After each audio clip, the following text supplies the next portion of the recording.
Hi praise Lord. Bible Telugu audio YouTube channel ముందుకు వచ్చిందండి. ఎంతో మంది మాకు చదువు రాదు, మేము వాక్యం ఏ రీతిగా నేర్చుకోవాలి వినాలి ఆశ కలిగిన వాడికి ఎందుకు మీ ముందుకి ఈ యొక్క ఛానల్ తీసుకొచ్చాను. ఈ వాక్యము మీ నరనరాలను, మీ ఎముకలు, బలాన్ని, శక్తిని, ఆరోగ్యాన్ని తెలియజేస్తుంది. ఈ వాక్యము మీ జీవితాన్ని వెలిగింపజేస్తుంది. మీరు నమ్మి దీన్ని విని గ్రహించినట్లయితే మీరు అనేకులకు ఆశీర్వాదకరంగా మారిపోతారు. ఇది దేవుని వాక్యం, ఆ వాక్యమే దేవుడే అన్నాడు. ఈ ఛానల్కి మీరు సబ్స్క్రైబ్ చేసుకోండి, లైక్ చేయండి. అలాగే ఇంకా ఎవరైతే వినాలో వారిని కూడా మీరు పంపించండి.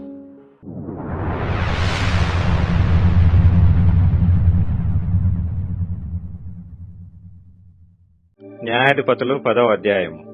అబీమెలకునకు తరువాత ఇస్సాకారు గోత్రికుడైన దోదో మనమడును పువ్వా కుమారుడునైన తోల న్యాయాధిపతిగా నియమింపబడెను.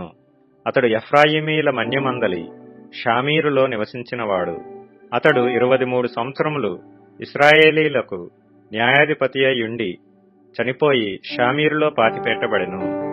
అతని తరువాత గిలాదు దేశస్థుడైన యాయురు నియమింపబడిన వాడై 22 సంవత్సరములు ఇశ్రాయేలీలకు న్యాయాధిపతిగా ఉండెను.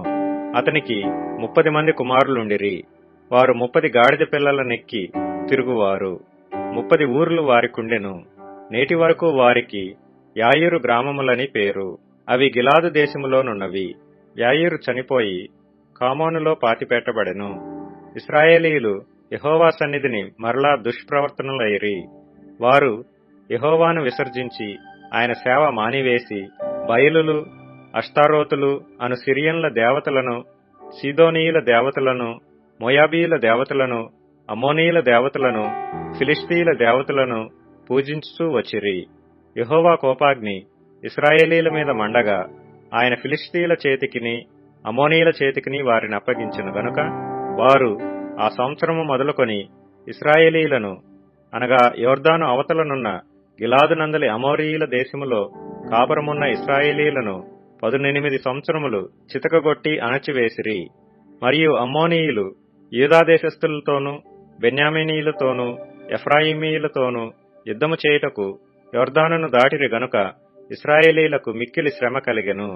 అప్పుడు ఇశ్రాయేలీయులు, మేము నీ సన్నిధిని పాపము చేసి ఉన్నాము, మా దేవుని విడిచి బయలులను పూజించి ఉన్నామని యెహోవాకు మొరపెట్టగా, యెహోవా ఐగుప్తీయుల వశములో నుండియు, అమోరీయుల వశములో నుండియు, అమ్మోనీయుల వశములో నుండియు, ఫిలిష్తీయుల వశములో నుండియు మాత్రముగాక సీదోనీయులను, అమాలేకీయులను, మాయోనీయులను మిమ్మును బాధపరిచినప్పుడు వారి వశములో నుండి నేను మిమ్మును రక్షించితిని గదా. అయితే మీరు నన్ను విసర్జించి అన్యదేవతలను పూజించితిరి గనుక నేను ఇకను మిమ్మును రక్షింపను. పోయి మీరు కోరుకొనిన దేవతలకు మొరపెట్టుకొనుడి. మీ శ్రమకాలమున అవి మిమ్మును రక్షించునేమో అని ఇశ్రాయేలీలతో సెలవిచ్చెను.